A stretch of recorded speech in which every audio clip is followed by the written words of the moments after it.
Hello दोस्तों, test quiz में आपका बहुत बहुत स्वागत है। आज हम लोग एक नया चैप्टर को स्टार्ट करने जा रहे हैं। तो जो आज का चैप्टर है वह बहुत ही महत्वपूर्ण है और ये अपने लोग को क्या करते हैं कि बहुत सारे कॉम्पिटिटिव परीक्षा जो होते हैं उसमें आपका ये क्वेश्चंस, इसके रिलेटेड क्वेश्चंस आते हैं।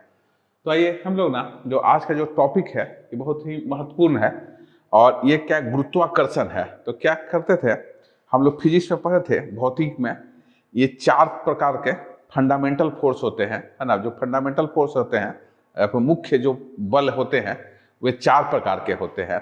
तो उसमें से एक पहला बल जो हम लोग देखे थे वे क्या था, गुरुत्वाकर्षण बल था, है ना। पहला बल हम लोग क्या देखे थे, ये गुरुत्वाकर्षण। दूसरा आप लोगों को ये देखे थे चुंबकीय बल था। तीसरा क्या था, नाभिकीय बल था। और चौथा जो हम लोग देखे थे ये क्या था, अपने को वीक अपने को न्यूक्लियर फोर्स था, है ना। जो अपने को नाभिकीय ही बल था लेकिन वह क्या था, उसकी अपने को वैल्यू क्या थे, कमजोर थी। तो ये तो हम लोग जो सबसे जो पहला से स्टार्ट किए थे उसी को आइए डिटेल में समझते हैं। तो जो पहला चैप्टर था हमारा ये क्या है, गुरुत्वाकर्षण बल है। तो इस गुरुत्वाकर्षण बल को अपने लोग थोड़ा आसानी से, आराम से इसको समझते हैं और इसके ना रिलेटेड कुछ हम लोग न्यूमेरिकल क्वेश्चन अपने को बनाएंगे। आइए देखते हैं गुरुत्वाकर्षण है क्या। तो सबसे पहले अपने लोग यहाँ से याद रखते हैं, परिचय है, गुरुत्वाकर्षण है क्या।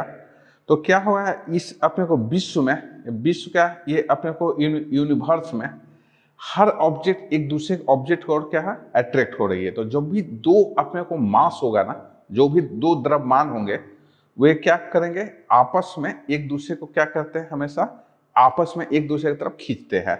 तो उसको हम लोग क्या बोलते हैं, आकर्षण बल बोलते हैं, है ना। फोर्स ऑफ एट्रैक्शन, आकर्षण बल ऐसा रहेगा। तो अब हमारा क्वेश्चन है क्या क्या ये बल क्या होगा है, विकर्षण भी रह सकता है क्या, रिपल्सिव नहीं। तो हमेशा जब भी गुरुत्वाकर्षण बल होगा वे ऑलवेज क्या होगा, आकर्षण ही होगा, मतलब हमेशा क्या होगा, एट्रैक्टिव होगा। गुरुत्वाकर्षण बल कभी भी क्या होगा, रिपल्सिव आपका नहीं होगा, है ना। तो आप याद रखिएगा कि गुरुत्वाकर्षण बल जब भी होगा हमेशा क्या होगा, आकर्षित होगा। अब आइए इसका उपयोग क्या है, हम लोग इसको हल्का सा बात कर लेते हैं, फिर उसके कुछ सिद्धांत को हम लोग पढ़ते हैं। तो क्वेश्चन हमारी यह है कि हम कोई भी चीज को अपने को यहाँ से फेंकते हैं तो वापस लौट के हमारे पास ही चली आती है। कारण क्या है, तो कोई भी चीज को आप देखिएगा, क्या आप कहीं भी फेंकिए आसमान की ओर, वह हमेशा लौट के आपके पास फिर से पृथ्वी पर आ जाए। तो पृथ्वी का क्या है, अपने को जितने भी ये है हो रहे हैं कण है या जितने भी ये है सबको अपने ओर आकर्षित करती है। तो पृथ्वी क्या हो रही है, पृथ्वी का दुनिया के सभी द्रव्यमान दूसरे द्रव्यमान को क्या करते हैं, अपनी ओर आकर्षित करते हैं। मैंने ऐसा बोला गलत होगा कि पृथ्वी करती है, मतलब जितने भी कोई भी द्रव्यमान है, हम हैं, आप है, हमारे भी शरीर में कुछ द्रव्यमान है तो कुछ ना कुछ सभी चीज को आकर्षित कर रही है। क्योंकि अपनी द्रव्यमान इतनी छोटी है कि उसके जो बल आ रही है इतनी छोटी आ जा रही है कि वो कहीं भी हम लोग को महसूस नहीं हो रही है। लेकिन अपने को जो भी एक द्रव्यमान है दूसरे द्रव्यमान क्या हुआ, बहुत अपने को क्या हुआ, आपस में आकर्षित है। जब द्रव्यमान बहुत बड़ा होता है ना, जैसे कि क्या हुआ, अपने को सन है, सूर्य है, ये क्या है, काफी बड़ा है, अपने को पृथ्वी से भी कई गुना बड़ा है, तो उसका आकर्षण बल क्या, पृथ्वी से भी कई गुना बड़ा है। उसी तरह से जो पृथ्वी का आकार है हमारी जो शरीर के आकार से क्या है, कई गुना बड़ी है। इसलिए पृथ्वी का जो आकर्षण बल है वह हमारे बल से क्या हुआ, कितने गुने यहाँ पर ज्यादा है। तो आप हमेशा देखिएगा क्या कि अपने को जो भी अब यहाँ पर द्रव्यमान है एक दूसरे को क्या कर रहे हैं, यहाँ पर आप एक दूसरे को आकर्षित कर रहे हैं। तो हम लोग ना यहाँ पर क्या देखने जा रहे हैं, तो पहले कुछ आकर्षण के कुछ नियम को देखने जाते हैं, न्यूटन्स के नियम को, और उसके बाद उस नियम को बनाने में क्या मूलभूत सिद्धांत क्या था उसको देखेंगे। तो सबसे पहले जो आकर्षण बल को हम लोग ना को समझने में सबसे बड़ा जो कारण है ये क्या, ग्रहों की अपने को चाल है। तो क्या क्या करती है कि अपने को देखिएगा क्या, जो हमारा दिन रात हो रहा है, मौसम क्या हो रहा है, हमेशा बदल रहा है। तो इस टाइप का जो भी अपने को परिवर्तन हो रहा है ना, मौसम बदल रहा है, तो ये क्यों हो रहा है, तो हर अपने को द्रव्यमान दूसरे द्रव्यमान की ओर क्या हुआ, चारों ओर अपने को घूम रहे हैं, है ना। जो प्लेनेट है अपने लोगों का, है ना, तो ये जो ग्रह है, एक ग्रह दूसरे ग्रह पर क्या करते हैं, चारों तरफ घूमते रहते हैं, है ना। और ये क्या है, गुरुत्वाकर्षण बल के कारण ही क्या कर रहे हैं, आपस में क्या घूम रहे हैं। यदि मान ले जाए ये सब आपस में ऐसा नहीं घूमेंगे तो सब द्रव्यमान का एक साथ आके चिपक जाएंगे ना, सब द्रव्यमान एक साथ के मिल जाएंगे। तो ऐसा अपने को क्या फिर ब्रह्मांड अपने को अलग रह नहीं पाएगा। तो ये ब्रह्मांड को रहने के लिए हर अपने को क्या हो ग्रह हो गए, दूसरे ग्रह के ऊपर क्या होगा परिक्रमा करना क्या होगा जरूरी होगा, है ना। तो यहाँ पर क्या करते हैं अपने लोगों का एक जो भी ये हो जाएगा ग्रह होगा दूसरे ग्रह को परिक्रमा करते हैं। तो हम लोग ना जब से अपने लोग को थोड़ी समझदारी हुई, जब से हम लोग इसके बारे में साइंस के बारे में पढ़ना चालू किए, तो क्या हुआ सबसे पहले जितने भी पुराने साइंटिस्ट थे हम लोग जो पुराने वैज्ञानिक थे उन्होंने क्या हुआ ग्रह के बारे में बहुत सारे अध्ययन किए। और उन्होंने कुछ लोग साइंटिस्ट जो केपलर वगैरह हो गए, बहुत सारे ऐसे वैज्ञानिक हुए जो अपनी पूरी जिंदगी अपने को क्या खाली ग्रह को अपने को बारे में अध्ययन करने में ही अपनी पूरी जिंदगी को अपने को गुजार दिया। तो क्या किया कि जो ग्रह है आप देखिएगा उसकी पोजीशन है, उसकी अपने को पोजीशन हमेशा एक जगह से दूसरी जगह बदलते रहती है। तो उसको सबसे पहले हम लोग क्या क्या किए उसका बहुत सारा अध्ययन किए, और उस अध्ययन के आधार पर हम लोग क्या किए उसका अपने को टाइम पीरियड हो, मतलब क्या एक बार चक्कर लगाने में कितने उसको समय लग रहा है, मतलब कब कहीं एक जगह से चालू किया और घूमते हुए फिर उसी जगह में कैसे पहुंच गया, फिर दूसरी जगह से स्टार्ट किया फिर घूमते हुए वहीं कहे। तो उसमें हम लोग क्या हुआ एक बार चक्कर लगाने में कितना समय लगा वो सबका बहुत सारा अध्ययन किए, और अध्ययन करने के बाद ना अपने बहुत सारे नियम बनाए, और हम लोग क्या किए आज ना अपने को ब्रह्मांड को बहुत दूर तक अपने लोग क्या है समझ चुके हैं। तो ये हम लोग ना यहाँ पर देखते हैं क्या है यहाँ पर आगे की ओर। तो ये हो रहा है यहाँ पर, तो हमने अपने आरंभिक जीवन से ही सभी पदार्थों को पृथ्वी की ओर आकर्षित होने की प्रकृति को जान लेते हैं ना। हम लोग जानते हैं कि हर चीज क्या है पृथ्वी अपनी ओर आकर्षित करती है। जब हमारा जन्म होता है उसी समय से हम लोग को पता चल जाता है कि हर चीज क्या कर पृथ्वी अपनी ओर क्या है हर चीज को आकर्षित करती है ना। जो भी ऊपर फेंकी जाती है वे कुछ समय बाद क्या फिर से पृथ्वी पर लौट आती है। तो ऐसा क्या बल है, ऐसा क्यों माने वो पृथ्वी पर आ जा रही है, तो ये हमारा क्या है गुरुत्वाकर्षण बल ही है जो उसको क्या हो रहा है हर चीज को अपने ओर खींच रही है। तो ये जो अपने को ना गुरुत्वाकर्षण बल जो अपने को बल हमारे को अपने ओर खींच रही है उस बल को हम लोग क्या बोलते हैं गुरुत्वाकर्षण बल। यहाँ से तो ये हो गया पृथ्वी की ओर ही गिरती है यहाँ से। तो इसके ना हम लोग क्या किए हैं केपलर के ना, तो सबसे पहले अपने को जो गुरुत्वाकर्षण नियम है उसको अपने को केपलर ने ना बहुत सारे यहाँ पर कुछ नियम दिए हैं, और उस नियम के आधार पर ही ना क्या हुआ न्यूटन ने कुछ अपने को नियम को फिर से आगे बढ़ाया। तो आइए पहले केपलर के क्या नियम उन्होंने दिए उसको देखते हैं। और उन्होंने नियम कैसे दिया है, ये ग्रहों के अपने को जो विचरण हो रहे हैं उसको क्या है उन्होंने बहुत अच्छे से अध्ययन किया, और उस विचरण का अपने को उपयोग करके हम लोग क्या हुआ इन्होंने ये 3 नियम को बनाए हैं। तो थोड़ा ये तीनों नियम को ना याद रखिएगा, और इसी नियम से क्या है गुरुत्वाकर्षण के सब नियम निकल के आए हैं, है ना। और उन्होंने ये नियम को कहाँ से दिया, ये ग्रहों का अध्ययन बहुत दिनों तक उन्होंने किया, 10 साल 20 साल तक उन्होंने क्या है ग्रह के अपने को ग्रहों का अपने को चाल का अध्ययन किया, और उसके आधार पर उन्होंने क्या किया ये 3 नियम को ना यहाँ पर बनाए हैं। तो आइए क्या है, तो सबसे पहले उन्होंने कक्षाओं के नियम बनाए हैं, है ना। ये हम लोग क्या बोलते हैं लॉ ऑफ ऑर्बिट भी बोलते हैं ना, इसको हम लोग क्या बोलते हैं कक्षाओं का नियम है उन्होंने यहाँ से बनाया। तो क्या हो रहा है अपने को सभी ग्रह दीर्घवृत्त कक्षाओं में गति करते हैं, है ना। तो जितने भी ग्रह हैं ये हमेशा क्या हुआ एक अपने को दीर्घवृत्त कक्षाओं, ये करीब करीब ना वृत्त ही रहता है, इसमें एक एक्सिस थोड़ी बड़ी रहती है एक अक्ष, और इस अक्ष को हम लोग क्या बोलते हैं मेजर अक्ष ना अपने लोग को, और एक अक्ष क्या छोटी होती है उसको हम लोग क्या बोलते हैं माइनर अक्ष। तो क्या हुआ सभी ग्रह दीर्घवृत्तीय कक्षाओं में गति करते हैं तथा सूर्य इसकी नाभि पर स्थित होती है। तो हमेशा क्या होगा अपने लोग को जैसे कि यहाँ पर सन होगा सूर्य होगा और सूर्य उसकी नाभि पर होगा, और इसके चारों ओर क्या करते हैं सभी ग्रह क्या करते हैं यहाँ पर स्थित है। मान ले कि यहाँ पर अर्थ है ना पृथ्वी है, तो पृथ्वी के चारों ओर क्या होगा अपने को चंद्रमा जो है अपने लोग को सैटेलाइट हम लोग बोलते हैं उपग्रह जो भी अपने लोग को ये हो गया है अर्थ का अपने को सैटेलाइट है, तो इसके चारों ओर क्या करते हैं इसके उसके सैटेलाइट क्या यहाँ पर अधिक है। तो फिर से यहाँ पर क्या होगा जो अर्थ होगा पृथ्वी होगा वे आपका क्या होगा केंद्र पर होगा, और उसके चारों तरफ क्या होगा चंद्रमा जो होगा या उसके जो सैटेलाइट होंगे वे क्या करते हैं यहाँ पर ऐसे करके मूव करते हैं।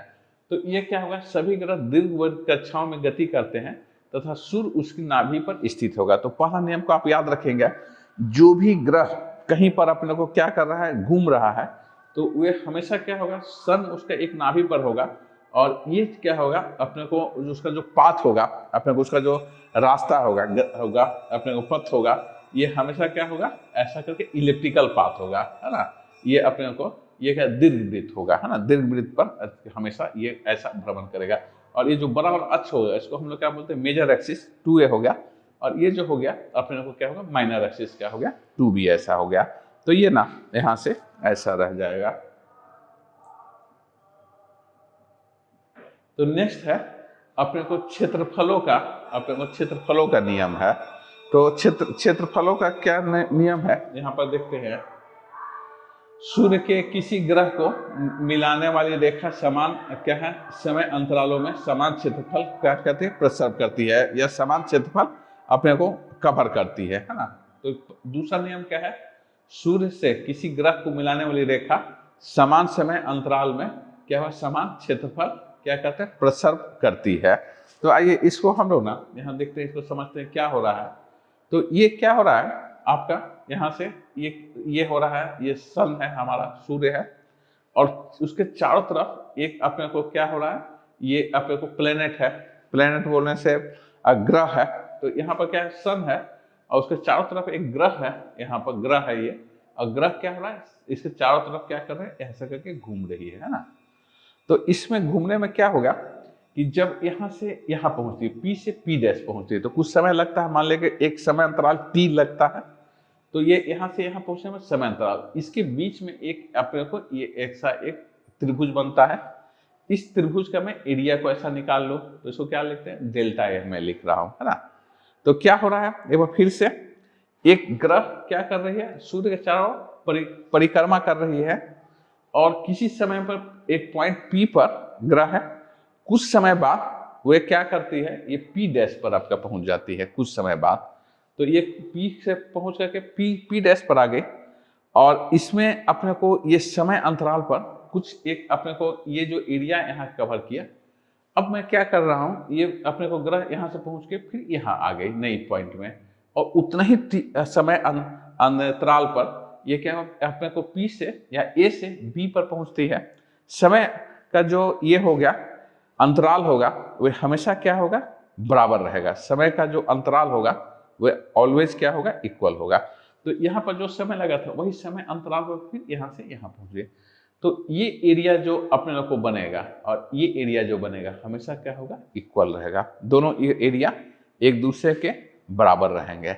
तो आप थोड़ा सा ना याद रखिएगा कि एक समय अंतराल पर, है ना, सूर्य के किसी ग्रह को मिलाने वाली रेखा, जैसे ग्रह को मिलाने वाली ऐसा रेखा है, समान समय अंतराल पर। अब ये अपने को क्या है, अंतराल क्या है, बराबर होगा। अंतराल में क्या है, समान क्षेत्रफल क्या करते हैं, प्रसव करती है। तो इसका एरिया और इसका एरिया क्या होगा, बराबर होगा। तो इससे क्या होगा, जब ना प्लेनेट यहाँ पर दूर रहेगा, जब ग्रह क्या होगा, सूर्य से दूर रहेगा, तो इसकी चाल क्या है, कम हो जाएगी, ये धीरे धीरे चलेगा। और जब ये पास आएगा ना, तो इसका क्या होगा, ये अपने को तेजी से ऐसा चलने लगेगा। तो इससे ना एक हम लोग क्या बोलते हैं, कोणीय संवेग, एक हम लोग पढ़े थे पिछले क्लास में अपने को, लोटन गति में या घूर्णी गति में। घूर्णी गति हम लोग क्या पढ़े थे, यहाँ पर कोणीय संवेग। तो कोणीय संवेग जो होगा ना आपका, हमेशा क्या होगा, बराबर होगा, है ना। यहाँ पर तो कोई भी ग्रह अपने को जब भी अपने को सूर्य की परिक्रमा कर रही है, तो उसका जो कोणीय संवेग होगा वह हमेशा क्या होगा, बराबर होगा। तो यहाँ पर जो कोणीय संवेग होगा वही कोणीय संवेग यहाँ होगा। दूसरा क्या होगा, जब ये दूर जाएगा अपने को, ये ग्रह जब दूर होगा तो ये क्या धीरे गति से अपने को होगा, तो इसकी गति क्या होगी, धीमी होकर जाएगी। और जब पास आएगा तो इसकी गति क्या होगा, यहाँ पर तेज हो जाएगा। तो इस साइड में क्या होगा, बहुत तेज गति से अपने को परिक्रमा करेगा। और जब ये दूर जाएंगे तो क्या हुआ, ये बहुत धीरे गति से क्या करेगा, परिक्रमा जाएगा। तो ये आपका ना दोनों तरफ से क्या हो जाएगा, यहाँ पर बराबर ऐसा होगा। तो ये क्या हो गया, आपका केपलर का ये दूसरा नियम होगा। तो इसको याद रखिएगा, है ना। आगे चलते हैं। तो एक तीसरा नियम और यहाँ से है इनका, केपलर का यहाँ से। तो केपलर का जो तीसरा नियम है, आवर्तकाल का नियम है ना। तो आवर्तकाल का तीसरा नियम क्या है, यहाँ से किसी ग्रह के अपने को परिक्रमा काल का वर्ग उस ग्रह द्वारा अनुरेखित दीर्घवृत्त, अर्धदीर्घवृत्त के घन के क्या होगा, अपने को है ना, अनुक्रमानुपाती होता है। तो क्या हो रहा है, इसको मैं थोड़ा सा इसमें लिख लेता हूँ सूत्र में, अपने को गणितीय सूत्र में इसको मैं लिखने की कोशिश करता हूँ। तो जो बात को लिखा है, तो क्या कर रहा है, कोई भी ग्रह यहाँ से आपका ये हो रहा है, परिक्रमा ऐसा कर रहा है, कोई भी ग्रह यहाँ से ऐसा कर रहा है, ठीक है। तो अब यहाँ पर क्या होगा, इसको हम लोग क्या बोलते हैं, मेजर एक्सिस। ये वाला एक्सिस क्या हो गया, मेजर एक्सिस। तो इसको हम लोग क्या बोलते हैं यहाँ पर 2a। और ये वाला जो एक्सिस हो गया, इसको हम लोग क्या बोलते हैं, माइनर एक्सिस ना। इसको हम लोग बड़ी अक्ष बोलते हैं, और इसको क्या, छोटी अक्ष ना। ये हो गया क्या, 2b ऐसा हो गया है ना।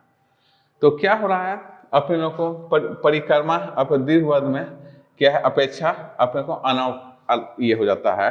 तो क्या हो रहा है, परिक्रमा काल का वर्ग। तो ये हो गया क्या, t का स्क्वायर होगा। परिक्रमा काल जो होगा, मान ले ये 30 समय ले रहा है अपने को पूरी एक परिक्रमा पूरा करने में। तो इसका वर्ग जो होगा ये समानुपाती होगा किसके, अपने लोग को इसका अर्धवृत्त के। तो ये हो गया ये के इक्विवेलेंट। और इसको आप ऐसा भी लिख सकते हो, कोई भी अपने को तीसरा आवर्त काल का नियम, तो इसका आवर्त का जो समय होगा आवर्त काल, उसका स्क्वायर होगा। और ये जो सर्किल होगा, मान लीजिए इसको मैं सर्किल मान लेता हूँ, वृत्त मान लेता हूँ, तो हमेशा क्या होगा, समानुपाती होगा इसके किसके, इसके रेडियस के स्क्वायर के।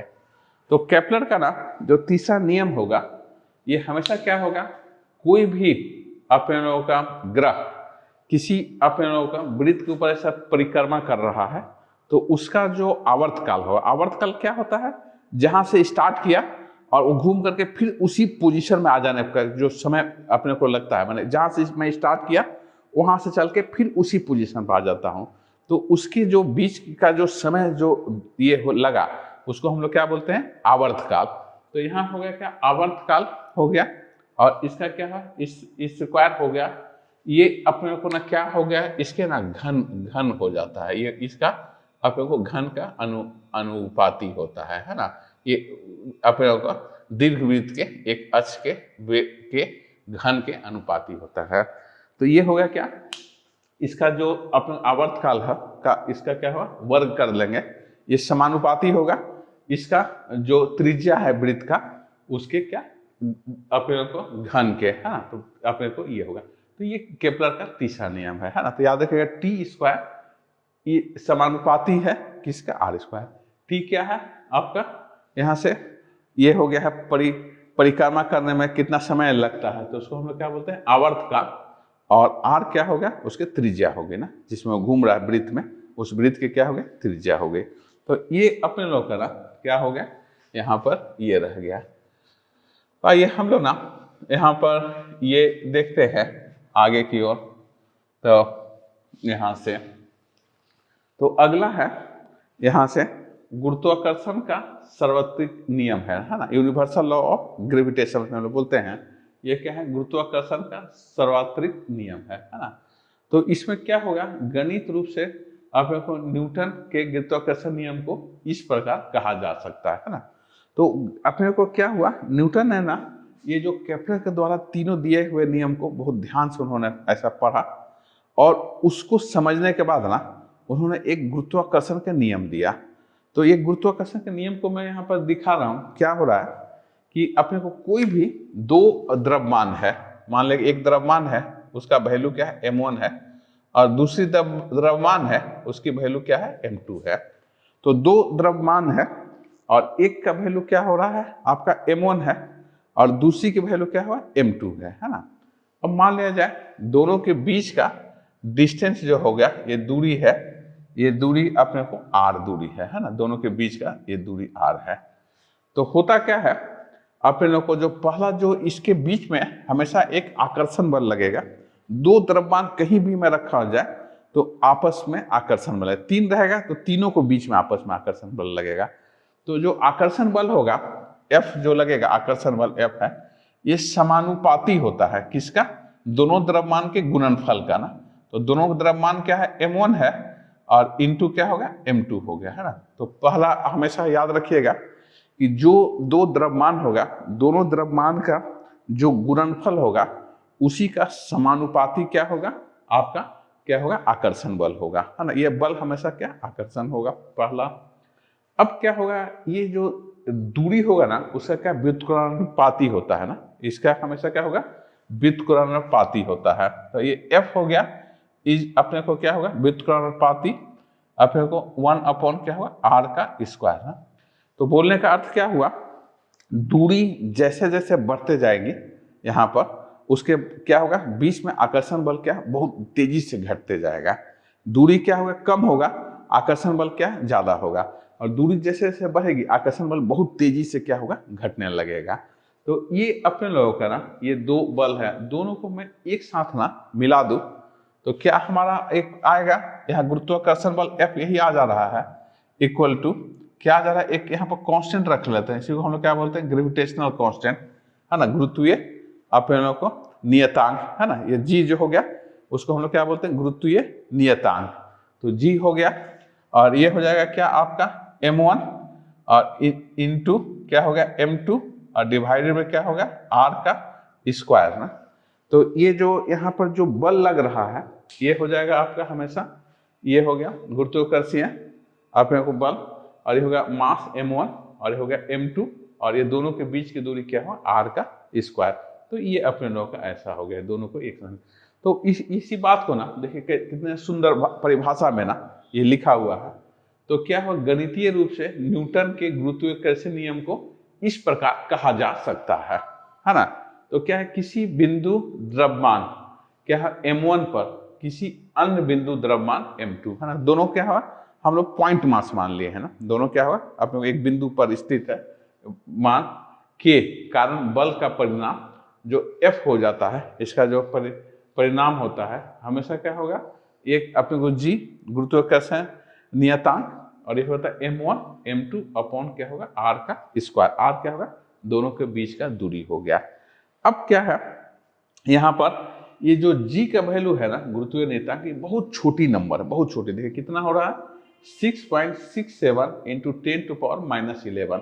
तो ये बहुत ही छोटी होगी। मैं इसको यदि ना पूरा ऐसा लिख दूं G को तो कैसे ये मिलेगा, G बराबर 0.1 2 3 4 5 6 7 8 9 10 और ये आ गया क्या, ऐसा ऐसा आ गया है ना ये, और आ जाएगा क्या ये G का वैल्यू है ना। तो G का वैल्यू कितना छोटा हो जा रहा है यहाँ से 1 2 3 4 5 6 7 8 9 10 है ना, तो बहुत छोटी हो जा रही है G का वैल्यू ना। जो गुरुत्वाकर्षण नियतांक है वो वैल्यू 0 0 0 0 है ना, ऐसा रह के अपने को 6.7 इंटू 10 टू पावर क्या होगा -11। तो ये नियतांक इतना छोटा है कि मैं ना यहाँ पर कोई चीज से इसका गुना जब कर रहा हूँ तो जब तक ये अपने को द्रव्यमान बहुत बड़ा नहीं होगा ना ये बल लगभग लगभग शून्य के बराबर कर जाएगा। इसलिए आप देखिएगा क्या कि जो दो वस्तु है कि एक है और एक है, तो मेरे को कहीं से इन लोग दोनों के बीच में आकर्षण नहीं दिखता है ना। लेकिन यही क्या है, चुंबकीय बल है अपने को, तो वो बहुत अपने को क्या होता है मजबूत होता है ना, इससे कई गुना अपने को ना क्या होता है यहाँ से क्या होता है स्ट्रांग होता है, इससे कई गुना मजबूत होता है। तो वे क्या होगा एक दूसरे के ऊपर बड़ा आसानी से क्या करते हैं आकर्षित करते हैं है ना अपने को। लेकिन ये गुरुत्वाकर्षण का आकर्षण हमको दिखता नहीं है, क्यों नहीं दिख रहा है, उसका जो मुख्य कारण है ये G के वैल्यू बहुत छोटा होता है। तो G के वैल्यू बहुत छोटा होने से क्या हो रहा है, जो गुरुत्वाकर्षण बल होता है वो बहुत ही कमजोर होता है ना अपने लोगों का, किस फोर्स से, इलेक्ट्रोमैग्नेटिक फोर्स से है ना अपने लोगों का। विद्युत इस का जो बल है, विद्युत बल या चुंबकीय बल है, उसके अपने को अपेक्ष में ये बल क्या होता है बहुत ही कमजोर होता है। क्यों हो रहा है, इस नियतांक के कारण ना। तो ये बहुत ही अपने को वीक है, मान बहुत ही कमजोर बल है अपने को गुरुत्वाकर्षण बल। और ये जो हो जा रहा है ये अपने को G का वैल्यू ये हो गया क्या 6.67 10 टू -11 है। तो हमारे को ना आइए यहाँ पर ना ये याद रखना होगा। तो क्या हो गया, तो गुरुत्वाकर्षण का जो न्यूटन्स का जो नियम है यहाँ पर गुरुत्वाकर्षण में जो ये नियम जो यहाँ पर आ रहा है,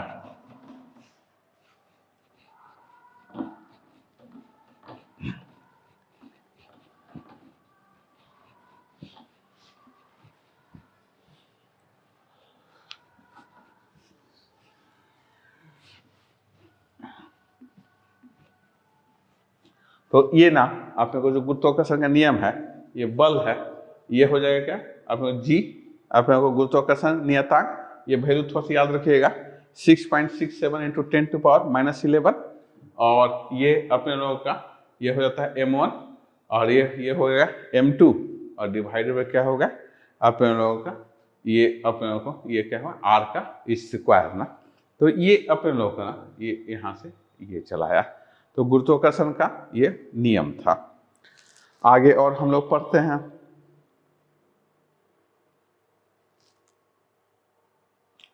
तो अपने को गुरुत्वाकर्षण नियतांक है, हाँ, यहाँ से अपने लोग कैसे निकालते हैं गुरुत्वाकर्षण वैल्यू। तो क्या हो जाता है, एक हम लोग जी का यूज करते हैं, है ना, गुरुत्वाकर्षण नियतांक कैसे जी बोल रहे हैं। तो ये क्या हो गया है अपने को F/m, तो इसको को कैसे आप निकालिएगा, तभी हम लोग देखे थे ये न्यूटन का F बराबर क्या था, ये था G, और ये हो गया एक अर्थ काम कर रहा था m हो गया m1 का वैल्यू, और दूसरा क्या है कोई एक द्रव्यमान m है ना, और डिवाइड में क्या होगा, मान लें कि ये पृथ्वी के अपने को ये सतह पर रखा हुआ है, तो इसकी जो दूरी होगी केंद्र से यहाँ पर ये हो गया r हो गया, है ना, रेडियस ऑफ अर्थ हो गया, ये अपने को r हो गया, और इसका क्या स्क्वायर हो गया, है ना। तो ये हम लोग क्या है अपने लोगों का ये जो न्यूटन के जो गुरुत्वाकर्षण नियम था उसे हम लोग लगा दे रहे हैं, बल बराबर ये जी और मास ऑफ अर्थ का द्रव्यमान, और उस जिस वस्तु को मैं वहां रखा हूं यहाँ इसका मास, तो ये क्या m/r²। अब क्या होता है हम लोग जानते हैं न्यूटन के सेकेंड लॉ से F बराबर क्या होता है m/a हो जाता है, तो m, और ये क्या होता है एक्सेलरेशन ड्यू टू ग्रेविटी, गुरुत्वाकर्षण त्वरण ना, तो उसको हम लोग क्या लिखते हैं mg ऐसा लिख देते हैं। F को हम लोग क्या लिखते हैं m/g, और इक्वल टू ये क्या हो गया g, और ये हो गया क्या me, और m अपॉन क्या हो गया re का स्क्वायर। तो इससे m से ना क्या हो गया m ऐसा कैंसिल हो गया, और g की वैल्यू क्या हो गई g me अपॉन क्या होगा re का स्क्वायर ना, और इसको हम यहाँ पर सब वैल्यू को पर रखने पर g की वैल्यू कितना आता है, ये आता है 9.8 मीटर पर सेकेंड स्क्वायर ना, ऐसा। तो ये ना 9.81 ऐसा आ जाता है, 81 मीटर पर सेकेंड। तो ये क्या होगा गुरुत्वाकर्षण अपने को निकालने का ये अपने को सूत्र होगा, सबसे पहले बल को निकालना होगा, और हम लोग जानते हैं न्यूटन सेकेंड लॉ से बल बराबर क्या होता है द्रव्यमान गुणित त्वरण। तो मैं इसको क्या किया द्रव्यमान गुणित त्वरण को इसके बराबर कर दिया, और उसके बाद क्या m और m क्या दोनों पक्ष में है, तो मैं दोनों से क्या उभयनिष्ठ निकाल के उसको हटा दिया, काट दिया, तो यहाँ पर क्या हो गया आपका g आ गया, और g बराबर क्या हो गया g me अपॉन क्या re का स्क्वायर, और यहाँ पर जो g हो गया अपने गुरुत्वाकर्षण त्वरण ये क्या होगा 9.81 मीटर पर सेकेंड स्क्वायर। तो ये रहा गुरुत्वाकर्षण को हम लोग क्या कर सकते हैं नियतांक को ऐसे निकाल सकते हैं। ठीक है, तो आइए हम लोग और आगे की ओर थोड़ा चलते हैं। यहाँ पर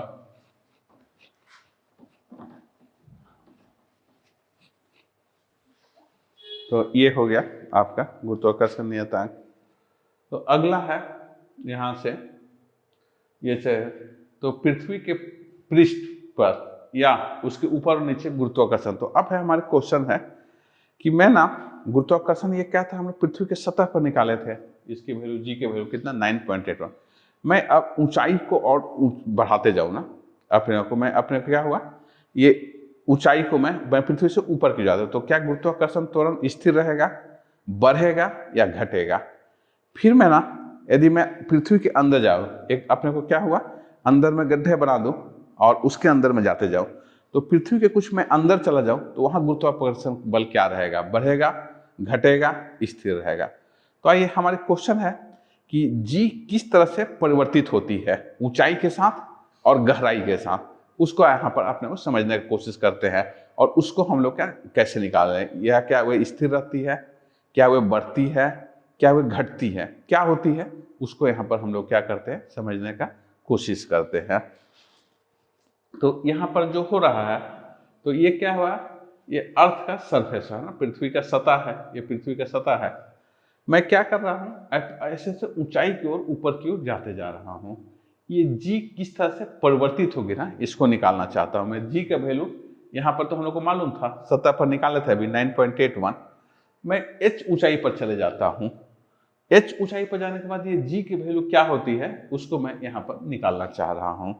तो आइए यहाँ से हम लोग ना इसको कैसे निकालते हैं, और मैं इसमें क्या हो इसको अंदर गहराई में जाऊंगा तो फिर ये वैल्यू कैसे निकलती है उसको अपने लोग ना यहाँ पर मैं निकालने जा रहा हूँ। तो इसको हम लोग ना यहाँ से देखते हैं। तो क्या हो गया है, अपने को जो हम लोग देखे थे ये न्यूटन के अपने को ये गुरुत्वाकर्षण बल, तो ये फोर्स एट हाइट h ना, मतलब क्या हुआ बल h ऊंचाई पर है ना। तो कितना होगा अपने को, जो इसका मास होगा तो इसका मास क्या होगा m होगा, मास ऑफ अर्थ है ना। पृथ्वी का जो मास होगा द्रव्यमान होगा, तो ये पृथ्वी का द्रव्यमान हो गया m। यहाँ पर मैं एक ना द्रव्यमान को यहाँ पर रख दिया हूँ h में, एक छोटा सा द्रव्यमान यहाँ रखा हूँ, ये क्या है m है ऐसा। तो यहाँ पर अपने h ऊंचाई पर एक द्रव्यमान m है, तो उसका क्या m है। तो हम लोग देखे थे दोनों द्रव्यमान का गुणनफल होगा। तो ये क्या है अपने को पृथ्वी का द्रव्यमान है, और ये मैं जिस अपने को टेस्ट ऑब्जेक्ट रखा हूँ, मतलब अपने को जिसके ऊपर मैं ये निकालना चाहता हूँ इस पर कितना द्रव अपने को एक्सेलरेशन काम कर रहा है, त्वरण कितना काम कर रहा है, तो उसको मैं क्या किया m को रख लिया। तो ये दोनों का क्या होगा द्रव्यमान का गुणनफल, तो दोनों का द्रव्यमान का गुणनफल m आ गया। अब क्या हो रहा है ये दोनों के बीच का यहाँ का दूरी होगा, तो ये कितना r यहाँ हो गया प्लस h ना, तो r प्लस h का स्क्वायर हो गया। अब मैं ना इसको ये वैल्यू को ना मैं निकालूंगा, यहाँ का वैल्यू को मैं क्या हूँ जी डैश निकालना चाहता हूँ है ना। इसको मैं क्या करूँगा यहाँ कुछ ना कुछ परिवर्तन होगा, तो इसको मैं यहाँ वाला को क्या लिखा जी लिखा, और इसको क्या लिखना जी डैश। जी की वैल्यू हमको मालूम है 9.81, ये वैल्यू को अपने लोग क्या कर रहे हैं निकालना चाह रहे हैं कि ये क्या होगा कम होगा या ज़्यादा होगा क्या होगा। आइए हम लोग आगे निकलते हैं। ये जी डैश को हमारे को निकालना है, यहाँ का गुरुत्वाकर्षण निकालना है, जबकि हमारे को यहाँ का गुरुत्वाकर्षण बल जो सतह है, अपना सतह का गुरुत्वाकर्षण मालूम है, h ऊंचाई पर क्या गुरुत्वाकर्षण बल होगा, इस बल को मैं ना यहाँ से निकालना चाह रहा हूँ। तो इससे ना अपने लोगों को क्या हो गया आगे की ओर, यहाँ से हम लोग थोड़ा बढ़ते हैं यहाँ से, तो इससे आगे की ओर निकल जाता हूँ।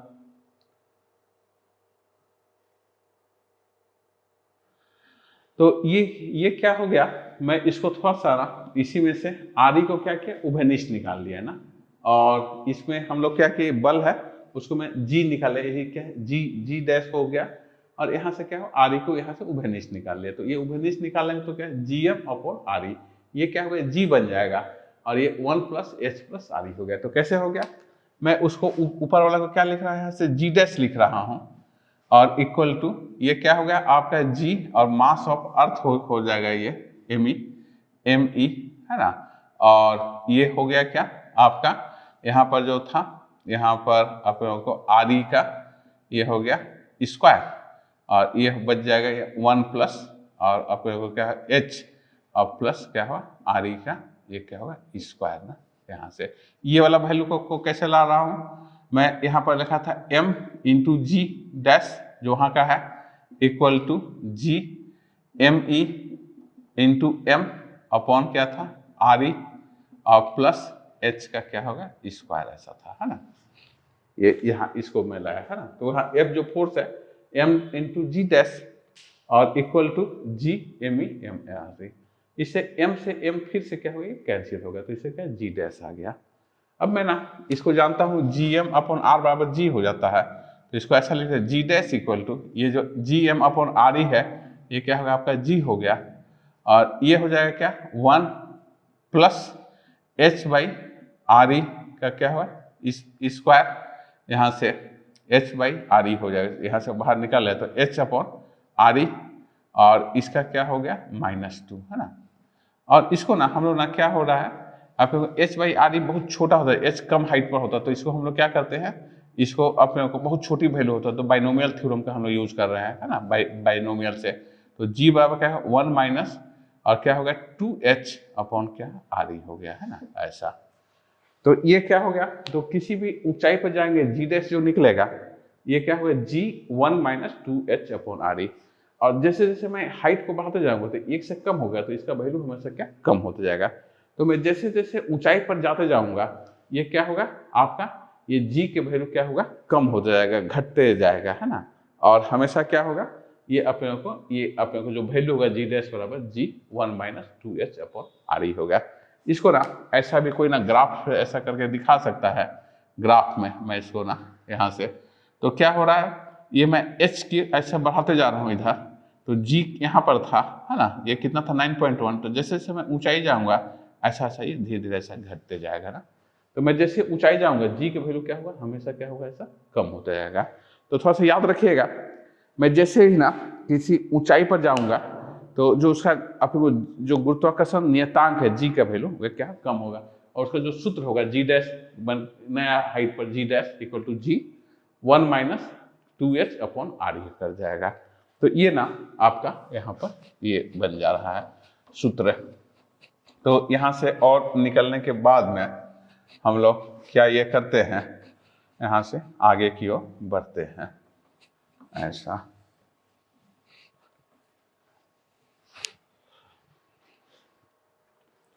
तो यहाँ पर अपने लोगों का ये कर जाएगा। तो उसी तरह से क्या हुआ, मैं जब भी ना यहाँ नीचे की ओर जाता हूँ तो होता क्या है, ये इतने ही द्रव्यमान काम करते हैं, है ना, ये बाहर वाले द्रव्यमान काम नहीं करते। क्यों नहीं करते हैं कि इसको ना आप देखिएगा क्या कि कोई एक अपने को एक खोखला हम लोग क्या करते हैं, यहाँ पर ब्रीथ लेते हैं, है ना, सेल है अपने लोग का, खोखला सेल है ना। सेल बोलने से क्या, इसके अपने को अंदर में क्या है, एक अपने को ये है अपने को गोला है जो अंदर से क्या खोखला है। मैं यहाँ पर कोई ना अपने को एक मास रखता हूँ m ना, तो इसको क्या हुआ, हर भाग ना अपनी ओर खींचेगा, एक कुछ फोर्स इधर खींचेगा, कुछ इधर खींचेगा, कुछ इधर खींचेगा, एक कुछ इधर, सब अपनी ओर ऐसा खींचते हैं। तो ये टोटल जो हो जाता है ना, तो यहाँ पर जो बल हो जाता है F बराबर क्या होता है 0 एक्ट करेगा। तो कोई भी ना आप देखिएगा क्या, अपने को ये खोखला अपने को ये रहेगा, है ना, और उसके अंदर आप कोई भी अपने को वस्तु को रख दीजिएगा तो उसके ऊपर क्या होगा, इसके कारण जो टोटल जो बल लग रहा है एक दूसरे को क्या करता है, न्यूट्रलाइज करता है, कैंसिल कर देगा, और इसका वैल्यू क्या होता है, शून्य चला आता है।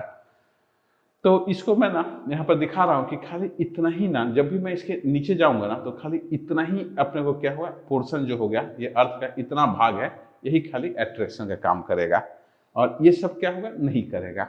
तो मैं जैसे जैसे नीचे जाऊंगा तो क्या होगा, ये अपने को एरिया क्या है, कम होता जाएगा, उसका अपना द्रव्यमान कम होता जाएगा, तो जी के वैल्यू फिर से ना क्या हुआ, यहाँ से ऐसा घटते चला जाएगा, है ना। तो इसी को यहाँ दिखा रहा है कि ये जो टोटल मास है, मास ऑफ अर्थ है, द्रव्यमान ऑफ अर्थ है, और इसमें क्या ये एस है, ये दोनों का जो अपने को रेशियो हो जाता है वे क्या आर ई माइनस डी का क्यूब और अपॉन क्या होगा आर ई का क्यूब, ऐसा करके ये चला आता है ना। कैसे हुए आएगा, तो मान लिया जाए इसको मैं थोड़ा सा दिखा रहा हूँ। तो यहाँ पर क्या हो गया है कि मैं ना इसकी पूरे द्रव्यमान को निकालना चाह रहा हूँ। तो पहला इक्वेशन समीकरण क्या बनेगा, एम ई बराबर क्या हो जाता है, आयतन गुने अपने लोगों का उसका जो ये हो जाता घनत्व हो जाता है। तो मान लीजिए घनत्व पृथ्वी का रो है, आयतन कितना हो गया 4/3 पाई, और हो गया आर ई का क्या है क्यूब हो गया, है ना। तो ये मास ऑफ अर्थ ऐसा निकल गया, ये क्या घनत्व और ये उसका क्या आयतन है। तो आयतन को घनत्व से गुना कर देंगे तो इसकी पूरी मास निकल गया, तो एम ई हो गया। अब मैं इसकी यहाँ पर निकालना चाहता हूँ, तो ये क्या होगा एम एस, हम लोग इसको लिखते हैं एम एस बराबर, तो रो है, रो क्या इसका घनत्व है, और ये हो गया क्या 4/3 और ये पाई, और इसका जो रेडियस हो जाएगा आर ई माइनस डी का क्या होगा क्यूब, ऐसा आ जाएगा, है ना। ये दो मैं इससे इसको ना क्या करता विभाजित कर रहा हूँ ना, तो क्या होगा M S upon M E बराबर, तो क्या होगा ये कट जाएगा, ये बच जाएगा क्या आपका आर ई माइनस डी का क्या हो गया क्यूब बच जाएगा, और डिवाइड में क्या होगा आर ई का क्यूब बच जाएगा। तो यही चीज़ को ना यहाँ पर ये आपकी पुस्तक में लिखा हुआ है M S upon M E बराबर क्या होगा आर ई माइनस डी का क्यूब यहाँ से, और डिवाइडेड में क्या आर ई का क्यूब, है ना। तो ये हो गया। अब आइए इसका मैं उपयोग करके जल्दी से इसका जी के वैल्यू को यहाँ पर हम लोग ना निकालते हैं यहाँ से। तो क्या रहेगा, मैं यहाँ से आगे और ना बढ़ता हूँ यहाँ से, तो ये है आपका यहाँ पर, तो इसके जो अपने को जो फोर्स लगेगा डी पर, ये क्या है उतना ही मास के कारण लगेगा जी, और एम एस क्या हुआ जो अंदर का जो द्रव्यमान था वह इंटू एम क्या था, उसके ऊपर बल लग रहा है एम, और into are E minus D का स्क्वायर जो दूरी हो जाएगा दोनों का, है ना। कैसे हो रहा है ये पृथ्वी ऐसा था और हम लोग ऐसा कर दिए हैं, तो यहाँ पर हम एम रख दिए, है ना। और तो ये इतना मास हो गया, तो ये क्या हो गया, एफ जो फोर्स लगेगा इंटू डेप्थ डी, ये डी गहराई में है, तो इक्वल टू क्या हो गया जी, और ये मास इतना ही मास काम करता है, इतना ही द्रव्यमान काम न करता है ये द्रव्यमान, तो ये हो गया क्या एम और इंटू एस, और यहाँ एम है और जो दोनों का दूरी हो गया ये क्या होगा आर ई, और आर ई बोलने से क्या हुआ यहाँ से यहाँ का है, ये क्या है आर ई है, और माइनस क्या है डी, और इसका क्या होगा बल। तो ये बात को यहाँ लिख रहा है ना यहाँ, ठीक है। तो ये यहाँ पर जो फोर्स लगेगा मतलब बल यहाँ पर एम पर क्या होगा जी एम एस और M upon R minus D ऐसा लग गया। अब यहाँ से ना हम लोग और आगे निकलते हैं, तो क्या हो गया है इसका जो जी डी आ गया यहाँ से, ये आपका ना ये कम होकर के और ऐसा आ जा रहा है एम ई अपॉन एम और आर, इसमें क्या क्या यहाँ पर कर दिया, ये इसका मान को यहाँ से बैठा दिया ना दूसरे समीकरण से। और इसके बाद ना हम लोग और ऐसा करते हैं, तो ये क्या हुआ जी डी बराबर यहाँ से ये आ गया एफ डी, यहाँ ये हो गया क्या इसकी वैल्यू को बैठा दिया एम ई अपॉन आर की, ये होगा तो एक क्या होगा जी, ये G M E upon R square बराबर क्या होता है जी होता है, तो यहाँ पे जी में रख लिया, आर ई माइनस डी को ऐसा कर दिया, तो क्या हो गया वहाँ पर जो जी डैश आपका निकलेगा यहाँ से जी डैश इक्वल टू क्या निकलेगा जी हो गया 1 माइनस डी अपॉन क्या हो गया आर ई, ऐसा निकल जाएगा ये ना आपका ये होगा। तो फिर से क्या होगा जैसे जैसे आप ना अर्थ में नीचे की ओर आप जाते जाओगे, आपका क्या है जी के वैल्यू फिर से क्या हुआ परिवर्तन होगा, परिवर्तित हो जाएगा, और ये क्या है जी 1 माइनस डी अपॉन आर ई होगा, तो ये क्या होगा नीचे की ओर जाएंगे तो इसका फिर से ना आपका क्या हो जी कम होता जाएगा, तो ये जो वैल्यू होगा ये अपना अपने को अर्थ के नीचे होगा।